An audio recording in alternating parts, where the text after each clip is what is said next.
Hey guys, welcome back to another PS2 Memories video. Here we are taking a look at a budget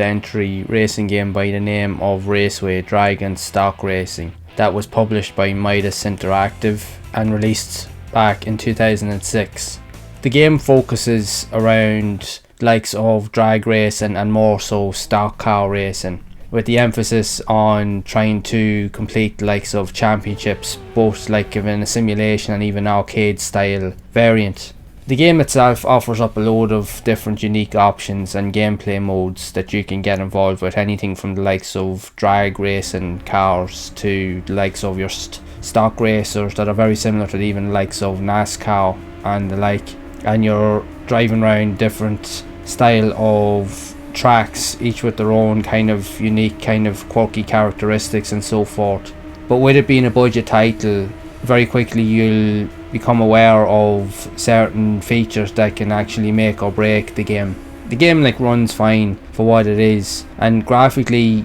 the graphics are decent, although it's definitely not the best looking racing game on the PlayStation 2. But it does have a few gripes in terms of the handling characteristics and even with some of the other features. Likes of even with the drag section, it can be very hard to anticipate when you're supposed to actually accelerate off the line, and it can be very sensitive to a point that even when you're driving, even likes of instance like say the stock car sections, as you can see here, the handling can be very twitchy, especially when you're driving at high speeds. It's very hard and difficult to really kind of corner the cars when you're driving around corners, because the slightest little twitch, or if you try to go too fast into a corner and you try to turn suddenly, or you try to watch what you're doing, it can spin the car out very quickly, and it can leave you actually having to spend the entirety of the race trying to catch up in your positions. But even at that, because the game is fast paced, it is actually very hard to win races outright, because usually the computer opponents are usually that far ahead that it takes a long time for you to catch up with them, even if at all,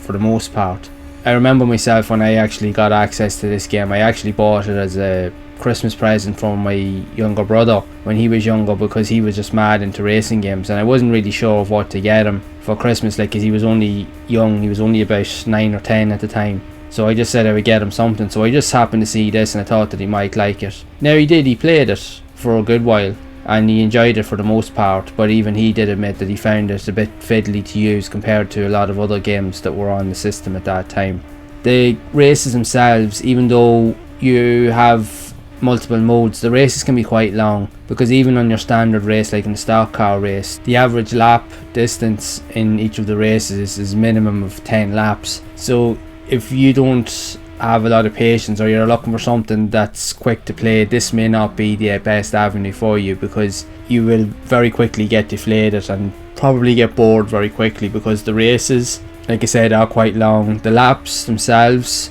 are longish depending on the track that you're on, but it just feels like that the races just tend to go on and on, and I found that myself in my own experience when I played the game. Now I liked it, I thought it was actually decent to a certain degree, even though I know there is better racers on the system, but I did find myself getting bored of it very quickly, even though I do love racing games. But I just found with this game in particular, I just found it to get a bit monotonous after a while, because the game modes, even though there is plenty of them, a lot of them when you do go into them are very simplistic and they're very similar, and that's where the repetitiveness actually kind of takes place, because you just find the same thing over and over again. And between that and then the likes of the twitchy and handling physics in the game can actually probably drive you mad at some point. But is it a terrible game? No, it's not a terrible game, but it's definitely not a great game. It's kind of like in the middle ground of in between. And again, it is a budget style game, so you can't expect much more than that for